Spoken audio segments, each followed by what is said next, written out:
असतोम सद्गमय तमसोम ज्योतिर्गमय मृत्योर्वा अमृतं ಒಂದ್ಸತಿ ಅಲ್ಲ, ನಾನು 10 ಸತಿ ರೆವಿನ್ಯೂ ಡಿಪಾರ್ಟ್ಮೆಂಟ್ ಅವ್ರ ಹತ್ರ ಜಗಳ ಆಡಿದೀನಿ, ಬೈದಿದ್ದೀನಿ, ರೋಡಲ್ಲಿ ನಿಲ್ಸಿದೀನಿ, ಕೆಲಸ ತಗೊಂಡಿದೀನಿ. ಆದ್ರೆ ಇವತ್ ನನಗ್ ಸಮಾಧಾನ ಇದೆ. ನಾಳೆ ನಮ್ದೇ ಅಧ್ಯಕ್ಷರಲ್ಲಿದ್ದಾರೆ ರಾಮಸಾಗರ ಪಂಚಾಯತಿಯವರು. ಆ ಹೆಣ್ಮಕ್ಳಿಗೆ ನನ್ ಜಾಗ ಕೊಡಕ್ ನನ್ ಕೈಯಲ್ಲಿ ಆಗತ್ತಲ್ಲ. ಇವತ್ತು ಕಾಲಕ್ಕೆ ಕೂಡ್ ಬಂದಿದೆಯಲ್ಲ, ನಾಳೆ ಒಂದಿನ ನನ್ನ ಮಂತ್ರಿಗಳನ್ನೋ ಇನ್ಯಾರನ್ನೋ ಹಿಡಿದು ಮನೆನೋ ಹಾಕ್ಸ್ಕೊಂಡು ಹೋಗ್ತೀನಿ. ಆದ್ರೆ 50 ವರ್ಷಗಳ ಕಾಲ ಒಂದ್ ಗುಡಿಸ್ಲಲ್ಲಿ ಇದ್ದವ್ರಿಗೆ ಜಾಗ ಕೊಡೋದ್ರಲ್ಲಿರೋ ಖುಷಿ, ಅವ್ರು ನೆಮ್ಮದಿಯಾಗಿ ನಿದ್ದೆ ಮಾಡ್ತಾರೋ ಇಲ್ಲ. ನಾನ್ ಜಾಗ ಕೊಟ್ಟಿದ್ದೀನ, ಅವ್ರಿಗೆ ಹಕ್ಕುಪತ್ರ ಕೊಟ್ಟಿದ್ದೇನ, ನಾನ್ ಖಂಡಿತವಾಗೂ ದೇವ್ರ ಕೆಲಸ ಅಂತ ನೆಮ್ಮದಿಯಾಗಿ ನಿದ್ದೆ ಮಾಡ್ತೀನಿ. ಇಂತ ಎಲ್ಲಾ ಚಾಲೆಂಜಸ್ ನಾನು ನೋಡಿದೀನಿ. ಅದು ರೆವಿನ್ಯೂ ಡಿಪಾರ್ಟ್ಮೆಂಟ್ ಅಲ್ಲಿ ಹೊಸದಾಗಿ ಬಂದಿದ್ದಾರೆ ಪಾಪ. ಆ ಚಾಲೆಂಜಸ್ ಇನ್ನ ಅವರು ಫೇಸ್ ಮಾಡಿಲ್ಲ. ಖಂಡಿತವಾಗೂ ಅದರ ಅನುಭವ ಆಗ್ಲಿ, ಬರ್ತಾನೆ ತಿಳ್ಕೊಳ್ಳಿ, ಸಮಸ್ಯೆಗಳನ್ನ ಫಸ್ಟ್ ತಿಳ್ಕೊಳ್ಳಿ. ಏನಿದೆ ಈ ಕ್ಷೇತ್ರದಲ್ಲಿ ವಿಭಿನ್ನವಾಗಿರುವಂತ ಸಮಸ್ಯೆಗಳು ಏನಿದೆ ಅದನ್ನ ಅರ್ಥ ಮಾಡ್ಕೊಂಡ್ರೇನೆ ನಾವು ದಾರಿ ಹುಡ್ಕಕ್ಕಾಗತ್ತೆ ಅಂತ ಅಂದ್ಬಿಟ್ಟು ಫಸ್ಟ್ ಸಮಸ್ಯೆಗಳ ಬಗ್ಗೆ ಅರಿವು ಮೂಡ್ಲಿ, ತಿಳುವಳಿಕೆ ಬರ್ಲಿ ಅನ್ನುವಂಥದಕ್ಕೆ ಜನಸ್ಪಂದನ ಮಾಡಿ ಎಲ್ಲಾ ತರ ರೈತರು ನಿಮ್ಮ ಹತ್ರ ಬರ್ತಾರೆ. ರೈತರೇ ಅಲ್ಲ, ಬೇರೆ ಬೇರೆ ಸಮಸ್ಯೆಗಳಿರುವಂತವ್ರು ಬರ್ತಾರೆ. ಅದನ್ನ ಬಗೆಹರಿಸೋದಕ್ಕೆ ಒಂದ್ ಚಾರ್ಟ್ ಲಿಸ್ಟ್ ಹಾಕೊಬೇಕಾಗತ್ತೆ. 1 ತಿಂಗಳಲ್ಲೇ ಮಾಡಕ್ಕಾಗಲ್ಲ. ಅವಾಗ ಕಾಲಾವಕಾಶ ತಗೊಂಡು ಮತ್ತೆ ಸ್ವಲ್ಪ ಸಮಯ ಜಾಸ್ತಿನೇ ತಗೊಂಡು ಮತ್ತೆ ಇನ್ನೊಂದು ಜನಸ್ಪಂದನ ಮಾಡ್ಬೇಕಾಗತ್ತೆ ಅಂತ ಒಂದು ನಿದರ್ಶನ. ಮತ್ತೆ ನಾವ್ ಈ ಎಲ್ಲಾ ಇಲಾಖೆಗಳು ಹೋಗೋವಾಗ ಅವ್ರು ಕೂಡ ನನ್ ಜೊತೆಯಲ್ಲಿದ್ರು. ಇದೇ ಅಲ್ಲ, ಒಂದು NG ಉಲ್ಕೂರ್ ಪಂಚಾಯತಿಯಲ್ಲಿ ರೈತರಿಗೆ ದಾರಿ ಇರ್ಲಿಲ್ಲ. ಬೆಳೆ ಬೆಳೀತಾರೆ, ಒಂದ್ ಗಾಡಿಯಲ್ಲಿ ಎತ್ಕೊಂಡ್ ಬರಕ್ಕಾಗಲ್ಲ, ಮೂಟೆಯಿಂದ ಎತ್ಕೊಂಡ್ ಬರ್ಬೇಕಾಯ್ತು. ಯಾವುದು ಸುಣ್ಕುಪ್ಪ ಸ್ವೀಟ್ ಕಾರ್ನ್ ಬೆಳೆದಿದ್ದಾರೆ. ಆ ಎಮ್ಮ ಗ್ರಾಮ ಪಂಚಾಯತಿ ಸದಸ್ಯರಿದ್ದಾರೆ. ಸ್ವೀಟ್ ಕಾರ್ನ್ ಬೆಳೆದು ಆ ಎಮ್ಮ ಮೂಟೆ ತಲೆ ಮೇಲೆ ಎತ್ಕೊಂಡ್ ಬರಕ್ಕಾಗದೆ ಅದ್ರಲ್ಲೇ ಬಿಟ್ಬಿಟ್ಟಿದ್ದಾರೆ. ಅವ್ರಿಗೆ ಬೆಳೆ ಜಾಸ್ತಿ ದುಡ್ಡು ಬಂದ್ರು ಕೂಡ ಅಲ್ಲೇ ಬಿಟ್ಟಿದ್ದಾರೆ. ಇನ್ನೂ ಒಂದ್ ಮೀಟಿಂಗ್ ಹೋಗಿದ್ರಿ, ನೀವೆಲ್ಲ ಬಂದಿದ್ರಿ. ಏನು ಜ್ಯೂಸ್ ಏನೋ ಬೆಳೆದಿದ್ರು ಅವ್ರು ಅಲ್ಲೇ ಬಿಟ್ಬಿಟ್ಟಿದ್ರು. ಅಲ್ಲಿ ಬೆಲೆ ಇದೆ ಮಾರ್ಕೆಟ್ ಅಲ್ಲಿ, ಇಲ್ಲಿ ಅವನಿಗೆ ಕೀಳಕ್ ಕೂಡ ಶಕ್ತಿ ಇರ್ಲಿಲ್ಲ. ಇಂಥವೆಲ್ಲ ಕಣ್ಣಲ್ಲಿ ನೋಡಿದಾಗ ನಮ್ಗೆ ಮನ್ಸಿಗೆ ತುಂಬಾ ಕಷ್ಟ ಆಗ್ತಾ ಇತ್ತು. ನಾವು ರಾಜಕಾಲುವೆ ಮಾಡಿದ್ವಿ, ಕಾಡಲ್ಲಿ ರಾಜಕಾಲುವೆ ಮಾಡಿದ್ವಿ, 1 ಕಿಲೋಮೀಟರ್ ರಾಜಕಾಲುವೆ ಮಾಡಿದ್ವಿ. ಅಲ್ಲಿ ಎಲ್ಲ ರೈತರಿಗೆ ಅನುಕೂಲ ಆಗ್ಲಿ ಅಂತಂದ್ಬಿಟ್ಟು ಇಂಥವೆಲ್ಲ ಮಾಡ್ಬೇಕು ಅಂತಂದಾಗ ಸಂಕಲ್ಪ ಇದ್ದಾಗ ಮಾತ್ರನೇ ಮಾಡಕ್ಕಾಗತ್ತೆ. ಅವರು ಅದನ್ನ 1 ವರ್ಷ 2 ವರ್ಷದಿಂದ ಬೇಡಿಕೆ ಇಟ್ಟಿದ್ರು. ಎಲ್ಲ ಗ್ರಾಮ ಪಂಚಾಯತಿ ಮೆಂಬರ್ಸ್ ಬರೋದು, ಇದೊಂದು ದಾರಿ ವಿಚಾರವಾಗಿ ಗಲಾಟೆ ಆಗ್ತಾ ಇದೆ. 10 ಜನ ರೈತರು ಏನ್ ಬೆಳೀತಾರೋ ಅದನ್ನ ಮಾರ್ಕೆಟ್ ತಗೊಂಡ್ ಬರೋದಕ್ಕೆ ದಾರಿ ಇಲ್ಲ ಅಂತ ಅಂದ್ಬಿಟ್ಟು ಅದಕ್ಕೆ ದಾರಿ ಇರ್ಲಿಲ್ಲ. ಅದಾದ್ಮೇಲೆ ರಾಜಕಾಲುವೆ ಮಾಡಿದಾಗ ಅಲ್ಲಿ ಮಳೆ ಇಲ್ಲದೆ ಇದ್ದಾಗ ಆ ರಾಜಕಾಲುವೆಯಲ್ಲೇ ನಾವು ಬಂಡಿಯಲ್ಲೋ ಟ್ರ್ಯಾಕ್ಟರಲ್ಲೋ ತರ್ತೀವಿ ಅಂತಂದಾಗ ನಿಂತು ಮಾಡಿಸೋಂತ ಪ್ರಯತ್ನ ಆಯ್ತು. ಅದರಿಂದ ಇಲಾಖೆಗಳ ಸಮನ್ವಯ ಜೊತೆ ಮಾತ್ರ ಇವ್ರು ಕೆಲಸ ಮಾಡಿದಾಗ, ಕುಂದುಕೊರತೆಗಳನ್ನ ಅರ್ಥ ಮಾಡ್ಕೊಂಡಾಗ ಈ ಜನಸ್ಪಂದನ ಕಾರ್ಯಕ್ರಮಕ್ಕೆ ಅರ್ಥ ಇರುತ್ತೆ ಅಂತ ಹೇಳ್ತಾ ಇದ್ದೀನಿ. ಇವೆರಡೂ ಕೂಡ ನನ್ನ ಕಣ್ಣಾರೆ ನೋಡಿರುವಂತ ನಿದರ್ಶನಗಳು. ನೀವು ಕೂಡ ಅದಕ್ಕೆ ಸಾಕ್ಷಿ ಆಗಿದ್ದೀರ.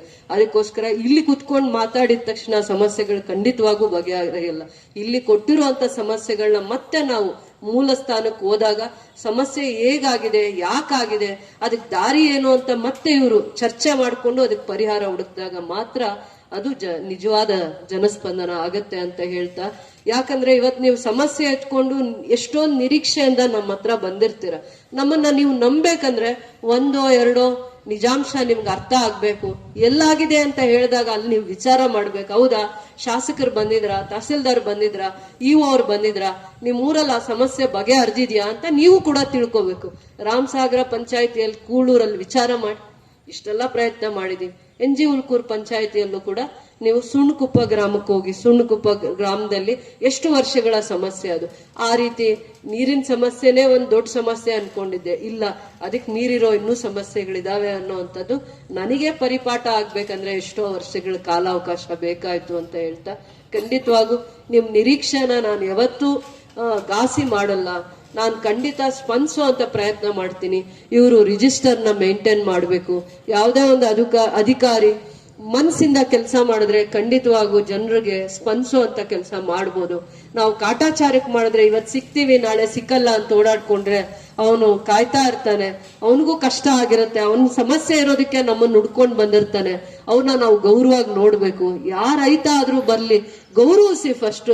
ಅದಾದ್ಮೇಲೆ ಆ ಸಮಸ್ಯೆ ನಮ್ಮಿಂದನ, ಇಲಾಖೆಯಿಂದನ, ಬೇರೆ ಕಾರಣದಿಂದನ ಅರ್ಥ ಮಾಡ್ಕೊಳ್ಳಿ, ಹೇಗ್ ಬಗೆಹರಿಸಬಹುದು ಅಂತ ಸೂಕ್ಷ್ಮವಾಗಿ ನಿಮ್ಮಲ್ಲೇ ನೀವು ಎಲ್ಲ ಇಲಾಖೆಗಳ ಸಮನ್ವಯತೆ ಬಂದ್ರೆ ಖಂಡಿತವಾಗೂ ಪರಿಹಾರ ಹುಡುಕ್ಬೋದು ಅಂತ ಅಂದ್ಬಿಟ್ಟು ಇನ್ನೂ ಒಬ್ರು ನನ್ಗೆ ಇನ್ನು ಒಂದು ವಿಚಾರ ಹೇಳಲಿಕ್ಕೆ ಇಷ್ಟಪಡ್ತೀನಿ. ಒಬ್ರು ಆರ್ಮಿ ಅಲ್ಲಿ ಕೆಲಸ ಮಾಡ್ತಾ ಇರ್ತಾರೆ, ಏನೋ ಅನಾರೋಗ್ಯದಿಂದ ತೀರ್ಕೊಂಡ್ ಬಿಡ್ತಾರೆ. ಆ ಯಪ್ಪ ತೀರ್ಕೊಂಡು ತಿರ್ಗಾ ವಾಪಸ್ ಬರೋ ಅಷ್ಟರಲ್ಲಿ ಊರಲ್ಲಿ ಏನೂ ಜಮೀನ್ ಇಟ್ಕೊಂಡಿರಲ್ಲ, ಊರಲ್ಲಿರೋ ಜಮೀನ ಮಾರ್ಬಿಟ್ಟಿರ್ತಾರೆ ಏನೋ ಕಷ್ಟಕ್ಕೆ. ಅದಾದ್ಮೇಲೆ ಒಂದೊಂದು ದೊಡ್ಡ ಇಶ್ಯೂ ಆಗುತ್ತೆ. ಯಾರಿಗ್ ಮಾರಿರ್ತಾನೋ ಕೊನೆಗೆ ಅವರೇ ಆ ಜಾಗ ಕೊಡ್ತಾರೆ ಅವ್ರನ್ನ ಇದ್ ಮಾಡೋದಕ್ಕೆ. ಉಲ್ಕೂರ್ ಹತ್ರ, ಇದು ಗುಟ್ಟಳ್ಳಿ ಉಲ್ಕೂರ್ ಹತ್ರ. ಅದಾದ್ಮೇಲೆ 80 ವರ್ಷದ ತಾಯಿ ಇರ್ತಾಳೆ, ಮಳೆಗ ಮನೆ ಬಿದ್ದೋಗಿರುತ್ತೆ. ಅದಾದ್ಮೇಲೆ ನಾವು ಪಂಚಾಯತಿಯಿಂದ ಮನೆ ಕಟ್ಸಕ್ ಆಗಲ್ಲ, ಯಾಕಂದ್ರೆ ಮನೆಗಳು ಅಲಾಟ್ ಆಗಿರೋದು ಹಂಚಿಕೆ ಮಾಡ್ಬಿಟ್ಟಿರ್ತಾರೆ. ವಿಶೇಷವಾಗಿ ಆ ತಾಯಿಗೆ ನಾವು ಒಂದ್ ಮನೆ ಕಟ್ಟೋದಕ್ಕೆ ವಿಶೇಷವಾದ ಯೋಜನೆಯಲ್ಲಿ ಮಾಡಿರ್ತೀವಿ. ವಿಶೇಷವಾಗಿ 80 ವರ್ಷದ್ದು ಮನೆಯವರ ಪೆನ್ಷನ್ ಆ ತಾಯಿಗೆ ಬರ್ತಾ ಇರಲ್ಲ, ಏನೂ ಆದಾಯನೂ ಇರಲ್ಲ, ಒಬ್ರೇ ಇರ್ತಾರೆ, ಒಂದು ಹೆಣ್ಮಗು ಇರ್ತಾರೆ, ಅವರು ಅಷ್ಟು ಅನುಕೂಲವಾಗಿರಲ್ಲ. ಈ ತರ ಬೇರೆ ಬೇರೆ ತರ ಸಮಸ್ಯೆಗಳನ್ನ ನೋಡಿದಾಗ ಅದನ್ನ ಮಾನವೀಯತೆಯಿಂದ ನಾವು ಸ್ಪಂದಿಸ್ಬೇಕಾಗತ್ತೆ, ಕಾನೂನು ರೀತಿ ಸ್ಪಂದಿಸಕ್ಕಾಗಲ್ಲ. ಒಂದು ಎಕ್ಸ್ ಆರ್ಮಿ ಅವರಿಗೆ ಏನು ವಿಶೇಷವಾಗಿ ಗೌರವ ಕೊಡಬೇಕು, ಸ್ಯಾಲ್ರೀಸ್ ಕೊಡಬೇಕು, ಅಥವಾ ಕಾಂಪನ್ಸೇಷನ್ ಗ್ರೌಂಡ್ಸ್ ಎಲ್ಲ ಅವ್ರ ಮನೇಲಿ ಕೆಲಸ ಕೊಡ್ಬೇಕು, ಅವೆಲ್ಲ ಆಗ್ಬಿಟ್ಟಿರುತ್ತೆ. ಅದನ್ನ ಮೀರಿ ನಾವು ಸಹಾಯ ಮಾಡ್ಬೇಕಂದ್ರೆ ಮಾನವೀಯತೆ ಬರ್ಬೇಕಾಗತ್ತೆ. ಹಂಗಾಗಿ ನಾವು ಏನೋ ಒಳ್ಳೇದ್ ಮಾಡಕ್ ಹೋದಾಗ ನಾನು ಅಡೆತಡೆಗಳನ್ನೇ ಜಾಸ್ತಿ ನೋಡಿರೋ ಅಂತವಳು, ಅವಮಾನನೇ ಜಾಸ್ತಿ ಅನುಭವಿಸಿದ್ದೀನಿ. ನನ್ನ ಸ್ವಂತ ಕೆಲ್ಸಕ್ಕೆ ಹೋದಾಗ ಆದ್ರೆ ಅವಮಾನ ಬೇಜಾರಾಗಲ್ಲ.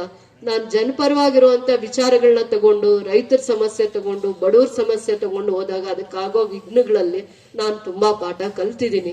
ಅದರಿಂದ ನಾನು ಇಷ್ಟು ಗಟ್ಟಿಯಾಗಿ ನಿಂತು ಯಾವ ವಿಚಾರ ಹೇಗಾಗಿದೆ, ಹೇಗಾಯ್ತು ಅನ್ನುವಂತ ವಿಚಾರನ ಒಂದೊಂದು ಎಲ್ಲಾನು ಹೇಳಲ್ಲ, ಅದ್ ನನ್ನ ಮನ್ಸನ್ನ ಕಷ್ಟನೂ ಆಗಿರುತ್ತೆ. ಆ ತಾಯಿ ಪರಿಸ್ಥಿತಿ ನೋಡಿ, ಒಂದ್ ಮಗನ್ನ 80 ವರ್ಷದ ತಾಯಿ ದೇಶ ಸೇವೆ ಕಳಿಸಿ ಆ ಮಗನ್ನು ಕಳ್ಕೊಂಡು ಹೆಂಗೆ ಜೀವನ ಮಾಡ್ತಾಳೆ. ಮನೇಲಿ ನೋಡ್ಕೊಳ್ಳೋರಿರಲ್ಲ, ಅವ್ರಿಗೆ ಯಾರು ಅವ್ರಿಗೆ ಊಟ ಹಾಕೋದು ಯಾರು, ತನ್ ಮಗನ್ನೇ ತ್ಯಾಗ ಮಾಡಿರ್ತಾಳೆ, ಹೋಗು ದೇಶದ ಸೇವೆ ಆಗು, ನಾಳೆ ಏನಾದ್ರೂ ನಾನು ಸಹಿಸ್ಕೋತೀನಿ ಅಂತ.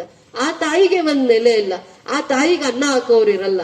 ಇಂಥವೆಲ್ಲ ನಾವು ಸತ್ಯದ ಕಥೆಗಳನ್ನ ನೋಡ್ಕೊಂಡು ಜೀರ್ಣಿಸ್ಕೊಂಡು ಬರ್ತಾ ಇದೀವಿ. ನಾನು ಮೀರಿ ಮಾನವೀಯತೆಯಿಂದ ಕೆಲಸ ಮಾಡಿದಾಗ ರೈತರ ಮನ್ಸು, ಬಡವ್ರ ಮನ್ಸು, ಕಷ್ಟದಲ್ಲಿರೋರ್ ಮನ್ಸನ್ನ ನಾವೆಲ್ಲರೂ ಗೆಲ್ಲಕ್ಕಾಗತ್ತೆ. ನಾನೇ ಅಂದ್ರೆ ನಾನೇನು ಸಾಧಿಸಕ್ಕಾಗಲ್ಲ.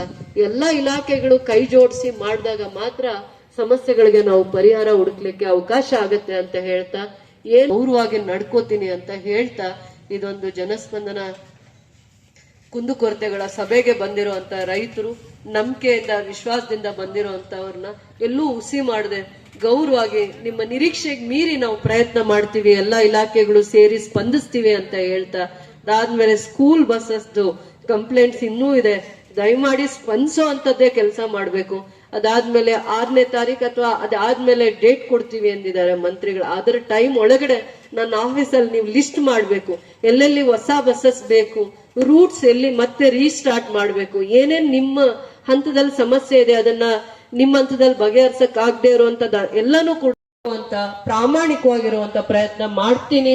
ನಾನು ಮತ್ತೆ ಇಲಾಖೆಯವ್ರದ್ದು ಕೂಡ ಅದೇ ಜವಾಬ್ದಾರಿಯಿಂದ ಸ್ಪಂದಿಸ್ತೀವಿ ಅಂತ ಹೇಳ್ತಾ ನಿಮ್ಮೆಲ್ಲರಿಗೂ ಕೂಡ ನನ್ನ ಧನ್ಯವಾದಗಳು.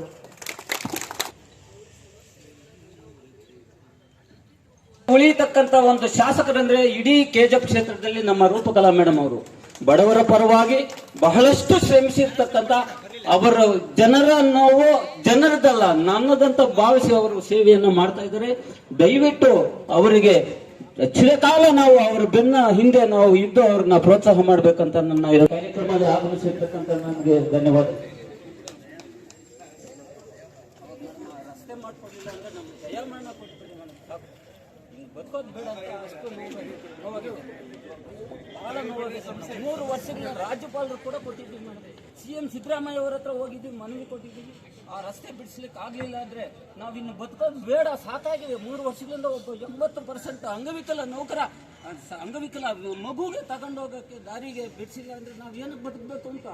ಬಟ್ ತಾವು ಬಹಳಷ್ಟು ಈ ಕ್ಷೇತ್ರದಲ್ಲಿ ಸಾಧನೆ ಮಾಡಿದ್ದೀರಿ ಅಂತ ನನಗೆ ಬಹಳಷ್ಟು ಸಮಸ್ಯೆ So, ಬಗ್ಗೆ ಆಸೆ ನೀವು ಸಂತೋಷ ಇದೆ ಮೇಡಮ್, ಸಂತೋಷ ಇದೆ. ಸಮಸ್ಯೆ ಬಗ್ಗೆ ನೀವು ಮಾತಾಡ್ತಾ ಇರೋದ್ರ ಬಗ್ಗೆ ನಮ್ಗೆ ಗೌರವ ಇದೆ. ನಿಮ್ ಸಮಸ್ಯೆ ತಗೊಂಡ್ ಬಂದಿಲ್ಲ, ವೈಯಕ್ತಿಕವಾಗಿರೋ ಸಮಸ್ಯೆಯಿಂದ ಬಂದಿಲ್ಲ. ನಮ್ಮ ಮಗಳದು ಮೇಡಮ್, ನಮ್ಮ ಮಗಳ ಮೊಮ್ಮಗನು physical handicapped 80% physical handicapped. Siddaramaiah ಮೀಟಿಂಗಲ್ಲಿ ನಾನು ಅಲ್ಲಿ ಹೋಗ್ಲಿಕ್ಕೆ ನಾನು ಎಷ್ಟು ಶ್ರಮ ಪಟ್ಟಿದ್ದೀನಿ ಅಂದರೆ ಆ ಭಗವಂತನಿಗೆ ಅಂಟಿದೆ ಮೇಡಮ್. ಅಲ್ಲಿ ಸಿದ್ದರಾಮಯ್ಯ ಹತ್ರ ಹೋಗೋದಕ್ಕೆ ನಮ್ಮ ಮಗಳನ್ನ ಮೊಮ್ಮಗನ 80% ಮಗನ ಅವರ ವೇದಿಕೆಗೆ ತಗೊಳ್ಳೋಗೋದಕ್ಕೆ ನಾವು ಪಟ್ಟಿರೋ ಕಷ್ಟ 3,000 ಅರ್ಜಿಗಳು ಬಂದಿತ್ತು ಮೇಡಮ್. ಸಿದ್ದರಾಮಯ್ಯ ಸಭೆಯಲ್ಲಿ ಆವತ್ತು ಪಟ್ಟಿರೋ ಕಷ್ಟ ಆ ಭಗವಂತನ ಸಾಕಾಗಿದೆ. ನಮಗೂ ಈ ಜೀವನನೇ ಸಾಕಾಗಿದೆ ಮೇಡಮ್, ಅಷ್ಟು ಕಷ್ಟಪಡ್ತಾ ಇದ್ದಾರೆ ಮೇಡಮ್. ನಾವು ಕೋರ್ಟ್ಗೆ ಹೋಗಿ ನಾವು ನ್ಯಾಯ ಪಡಲಿ ಕೂಡ ಬಡವ್ರ ಕೈಯಲ್ಲಿ ಆಗಲ್ಲ ಮೇಡಮ್. ತಾವು ತಮ್ಮ ತಾಲೂಕು ಕಚೇರಿ ಕ್ಷೇತ್ರದ ತಾವೇ ನಮಗೆ ದೇವರು ಅಂತ ನಾವು ಭಾವಿಸಿದ್ದೀವಿ. ನೀವೇ ದಯವಿಟ್ಟು ಇದನ್ನು ಪರಿಹಾರ ಮಾಡಿಕೊಡ್ಬೇಕು ವಿನಃ ನಾವು ಕೋರ್ಟ್ಗೆ ಹೋಗಿ ಕೂಡ ನ್ಯಾಯ ಪಡೀಲಿಕ್ಕೆ ನಮ್ಗೆ ಅಷ್ಟು ಶಕ್ತಿ ಇಲ್ಲ ಮೇಡಮ್.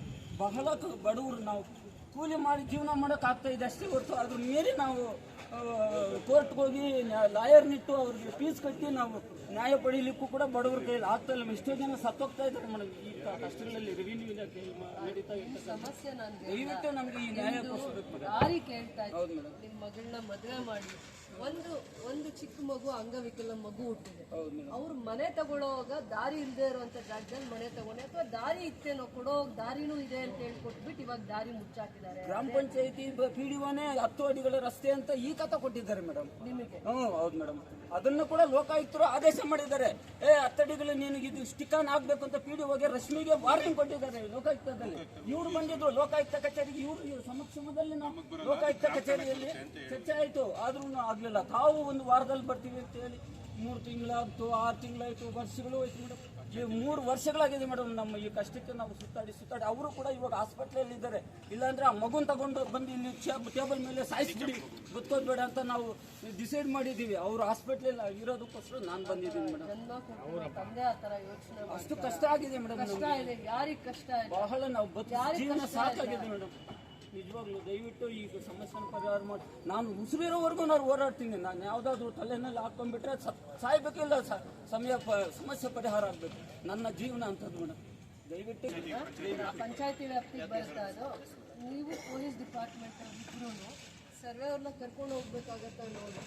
ಹೋಗ ಒಂದ್ಸತಿ ರೆವಿನ್ಯೂ ಅವ್ರನ್ನ ನಿಮ್ಮ ಜೊತೆಯಲ್ಲಿ ಕರ್ಕೊಂಡು ನಾಳೆ ನಾಡಿದ್ದಲ್ಲಿ ನನಗೆ ರಿಪೋರ್ಟ್ ತಗೊಂಡು ಹೇಗೆ ದಾರಿ ಬಿಡಿಸ್ಬೋದು, ಎಷ್ಟು ಮನೆ ಇದೆ, ಇವರು ಅಲ್ಲಿ ಮನೆ ಎಲ್ಲಿ ತಗೊಂಡಿದ್ದಾರೆ ಅಂತ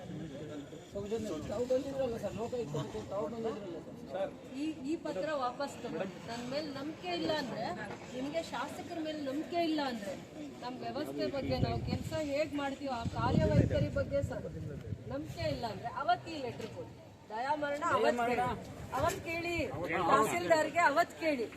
ನಮ್ಮ ನೀವು ಎಷ್ಟು ಕಾಲಾವಕಾಶ ಕೇಳಿದ್ರೆ ಅಷ್ಟು ಕೊಡ್ತೀವಿ. ನಾನು ನಿಮ್ಗೆ ಹೇಳ್ತಾ ಇದ್ದೀನಿ, ನಿಮಗೆ ಶಾಸಕರ ಕೆಲಸದ ಬಗ್ಗೆ ನಂಬಿಕೆ ಇಲ್ಲ ಅಂದ್ರೆ ತಹಸೀಲ್ದಾರ್ನ ಅಡ್ರೆಸ್ ಮಾಡಿದ್ದೀರಾ, ತಹಸೀಲ್ದಾರ್ಗೆ ಅಡ್ರೆಸ್ ಮಾಡಿ. ಯಾಕಂದ್ರೆ ದಯಮಾನ ಅಧಿಕಾರಿ ಅವರೇ ಅಲ್ಲ ಮೇಡಮ್, ದಯಮಾನ ಅಧಿಕಾರಿ ಅವರೇ.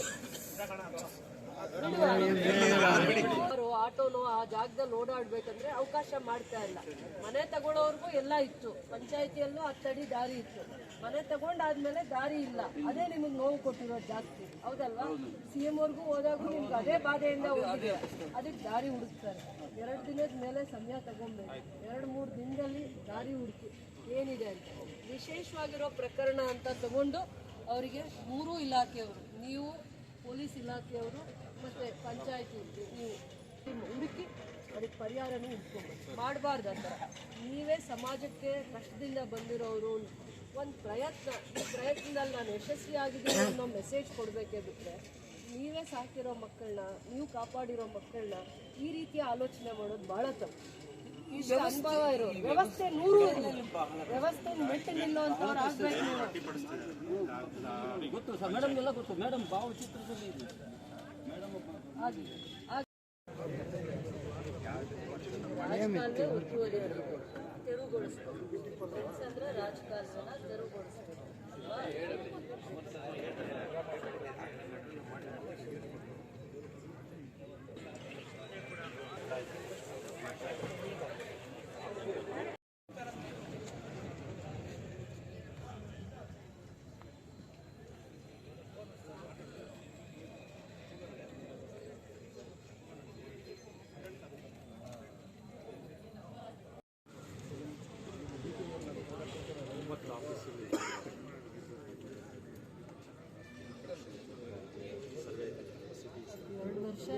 ಒಂದು ಆಫೀಸ್ ಕೂಡ ಇರ್ಲಿಲ್ವಲ್ಲ, ಅಟ್ಲೀಸ್ಟ್ 10 ಆಫೀಸ್ ಬಂದಿದೆಯಲ್ಲ, ಅದು ಖುಷಿ ಪಡಿ ನೀವು. ಮಾಡಿಲ್ಲ ಅಂತ ಎಲ್ಲ ರೈತರ ಆಫೀಸ್ಗಳು 9 ಆಫೀಸ್ಗಳು ಎಲ್ಲ ರೈತ ಬಂದಿದೆ ಅನ್ಸುತ್ತೆ, ಕ್ಯಾನ್ಸರ್ಮಟ್ಟಿಗೆ ನಮ್ದು ಒಂದು ಆಫೀಸ್ ಬಂದಿಲ್ವಮ್ಮ?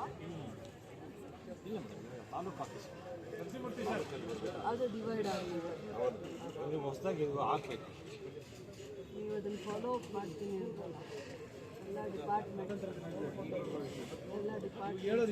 ರಿಪೋರ್ಟ್ಸ್ ಎಲ್ಲ ಬಂದು ಸಪ್ರೇಟ್ ಆಗಿ ಅದು ಫಾಲೋ ಅಪ್ ಮಾಡ್ತೀನಿ ಅಂತಲ್ಲ, ಅದೊಂದು ಚೂರು ಸೀರಿಯಸ್ ಫಾಲೋ ಅಪ್ ಮಾಡಿ. 9 ಆಫೀಸ್ಗಳೇ ನಿಂತು ಹೋಗ್ತಿದ್ದಾವೆ, ಬೆಕ್ಕಿದೆಲ್ಲ ಬಂದಿದೆ. ಸರ್ವೇದಂತೂ ತುಂಬ ತೊಂದರೆ ಆಗ್ತಾ ಇರಲಿಲ್ಲ. ಸಿಟಿ ಸರ್ವೆ ಇದೆ, 2 ಆಫೀಸು ಇಲ್ಲಿ ಬಂದಿಲ್ಲ. ಮೇಡಮ್ ತುಂಬ ತೊಂದರೆ. ರೆಕಾರ್ಡ್ಸ್ ಎಲ್ಲ ಅವ್ರ ಹತ್ರ ಸೀಸನ್ ಅಲ್ಲಿರ್ತದೆ, ಅಲ್ಲಿ ಕೇಳಿದ್ರೆ ಇಲ್ಲಿ ಇರ್ತದೆ. ಮತ್ತು ತಾಲೂಕು ಸಪ್ರೇಷನ್ ಆಗ್ತಾ ಇದೆ ಅನ್ಸುತ್ತೆ ಎಲ್ಲ. ಮೇಡಮ್ ತಾಲೂಕು ಆಫೀಸಲ್ಲಿ ಸುಮಾರು ಒಂದು 2-3 ಸಾವಿರ ಫೈಲ್ ಇದೆ ಮೇಡಮ್. ಇಲ್ಲ, ಅವರಿಂದ ಇವರಿಗೆ ಇದು ಮಾಡಿ ಬೈಫರ್ಕೇಶನ್ ಮಾಡಿ ಇವ್ರಿಗೆ ಏನಿದೆ ನಮ್ಮ KGF ಲಿಮಿಟ್ ಕೊಟ್ಟು ಬಿಡ್ತಾರೆ. ಅದೇ ಮೇಡಮ್, ಪಾಪ ಈಗ 1 to 5 ಮಾಡಬೇಕಂದ್ರೆ ತುಂಬ ತೊಂದರೆ ಆಗ್ತಾ ಇದೆ. ಹ್ಯಾಂಡ್ ಓವರ್ ಮಾಡಿ ಸಮಸ್ಯೆಗಳನ್ನ ಇಲ್ಲಿ ಸ್ಥಳದಲ್ಲೇ ಬಗೆಹರಿಸಬೇಕು ಮತ್ತೆ ಸಂಬಂಧಪಟ್ಟವರಿಗೆ ತಿಳಿಸಲಾಗಿದೆ. ಅದನ್ನ ಕಾಲಮಿತಿಯಲ್ಲಿ ಬಗೆಹರಿಸಿಕೊಡುವುದಾಗಿ ನಮ್ಮ ಶಾಸಕರು ಮತ್ತೆ ನಮ್ಮ ಎಲ್ಲ ತಾಲೂಕು ಮಟ್ಟದ ಅಧಿಕಾರಿಗಳು ತಿಳಿಸಿರ್ತಾರೆ.